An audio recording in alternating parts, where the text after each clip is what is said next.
History wise کی videos میں ایک بار پھر خوش آمدید۔ نئے آنے والے دوستوں سے گزارش ہے کہ اس طرح کی معلومات سے بری اور انٹرسٹنگ ویڈیوز کے لیے ہسٹری وائز کو سبسکرائب کریں اور اس کے ساتھ ساتھ ہمارے اس ویڈیو کو لائک کریں، گھنٹی کے نشان کو دبانا نہ بھولیے گا۔ دوستو، امیر یوسف بن تاشفین کی سلطنت اتنی وسیع ہو چکی تھی کہ شمالی افریقہ میں تیونس سے لے کر بحر اوقیانوس تک اسی کا سکہ چلتا تھا۔ ہر جمعہ کو ملک کی کم از کم 3 لاکھ مساجد میں امیر یوسف بن تاشفین کے نام کا خطبہ پڑھا جانے لگا۔ ہر ایک کی زبان پر امیر یوسف بن تاشفین کی سلامتی کے لیے دعا تھی۔ ہر ایک ہاتھ اسی کے لیے دعا کرنے کو اٹھتا تھا۔ مائیں اپنے بچوں کی بجائے امیر کی سلامتی کی دعائیں مانگتی تھی۔ اندلس کے 13 بادشاہوں نے امیر یوسف بن تاشفین کو اپنا شہنشاہ مان لیا تھا۔ امیر یوسف بن تاشفین کے دور میں عوام کو جتنا سکون، امن اور روزگار ملا تھا، اتنا کبھی انہیں نہیں ملا۔ سب لوگ ایک دوسرے کو نہایت محبت اور عزت سے ملتے تھے۔ کھانا اتنا کم قیمت کے جیسے مفت ہو، ہر کوئی پیٹ بھر کر کھانا کھا سکتا تھا۔ سبزی اور میوے چند کوڑیوں میں اتنے مل جاتے تھے کہ کھاتے کھاتے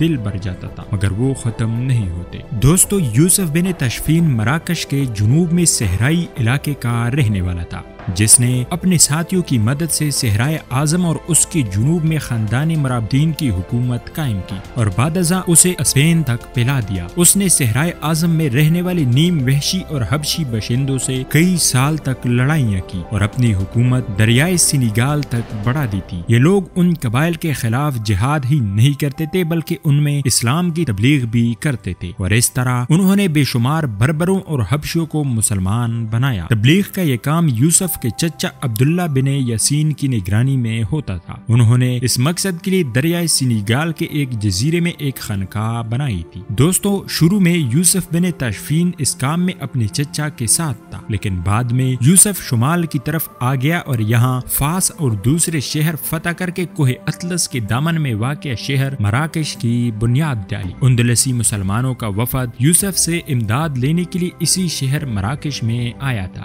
دوستو، یوسف بن تاشفین اندلسی مسلمانوں کی مدد کے لیے تیار ہو گیا اور ایک طاقتور فوج کے ساتھ اندلس روانہ ہوا۔ 1086 میں مسیحی بادشاہ الفانسو نے زلاکا کے میدان جنگ میں مسلمانوں کا مقابلہ کیا۔ ایک سخت لڑائی کے بعد یوسف بن تاشفین نے الفانسو کو شکست دی۔ جنگ زلاکا نے ایک انقلاب پیدا کر دیا، مسیحیوں کی ہمتیں ٹوٹ گئیں اور یوسف بن تاشفین نے اندلس کی چھوٹی چھوٹی مسلمان حکومتوں کو ختم کر کے ان کو سلطنت مرابدین میں شامل کر لیا۔ دوستو، جنگ زلاکا 23 اکتوبر 1086 بمطابق رمضان 476 ہجری دولت مرابدین کے عظیم مجاہد رہنما یوسف بن تاشفین اور اسپین کی مسیحی مملکت کشتالا یعنی کنگڈم آف کیسٹل کے بادشاہ الفانسو ششم کے درمیان لڑی گئی، جس میں یوسف بن تاشفین نے تاریخی فتح حاصل کی۔ ہشام ثانی نے اپنے 26 سالہ دور حکومت میں ہسپانیہ میں ابھرتی ہوئی مسیحی ریاستوں کے خلاف 52 مہمات میں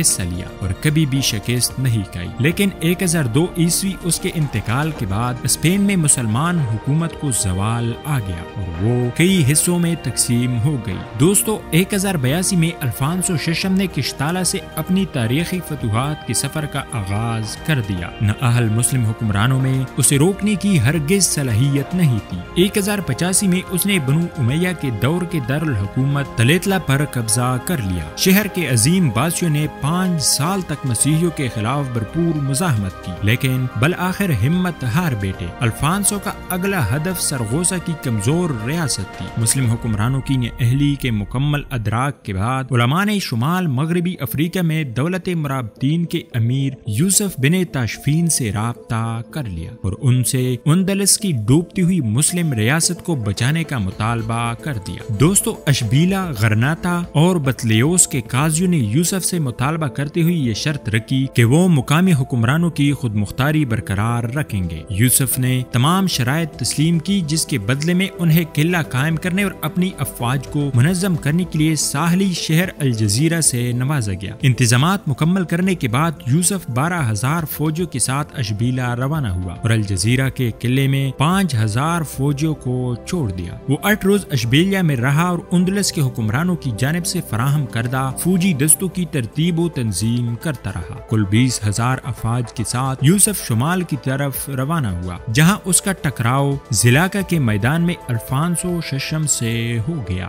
دوستو، قشتالہ کے بادشاہ الفانسو ششم کو 80,000 شہ سواروں، 10,000 پیادوں اور 30,000 کرائے کے عرب فوجیوں کی خدمات حاصل تھی۔ 20,000 مسلم افواج میں سے شامل 12,000 بربر، 10,000 شہ سوار اور 2,000 پیادی جو بہترین جنگجو تھے، جبکہ مقامی 8,000 افواج شہ سواروں اور پیادہ افواج پر مشتمل تھی۔ دونوں سپہ سالاروں نے جنگ سے قبل پیغامات کا تبادلہ کیا۔ یوسف نے دشمن کو 3 تجاویز پیش کی: اسلام قبول کرو، جزیہ دو یا جنگ کے لیے تیار ہو جاؤ۔ الفانسو نے مرابطین سے جنگ کو ترجیح دی۔ جنگ 23 اکتوبر 1086 بروز جمعہ صبح سورج نکلتے وقت الفانسو کے حملے کے ساتھ شروع ہوئی۔ یوسف نے اپنی فوج کے دستوں میں تقسیم کیا۔ پہلے دستے کی قیادت عباد ثالث المعتمد کر رہا تھا، جبکہ دوسرے دستے کی قیادت خود یوسف بن تشفین نے کی۔ دوپہر تک المعتمد کی افواج ہی الفانسو کا مقابلہ کرتی رہی، جس کے بعد یوسف بن تشفین اپنی فوج سمیت جنگ میں داخل ہوا اور الفانسو کی افواج کا گھیراؤ کر لیا، جس پر مسیحی افواج میں افراتفری پھیل گئی اور یوسف نے سیافام باشندوں پر مشتمل تیسرے دستے کو حملے کا حکم دے دیا،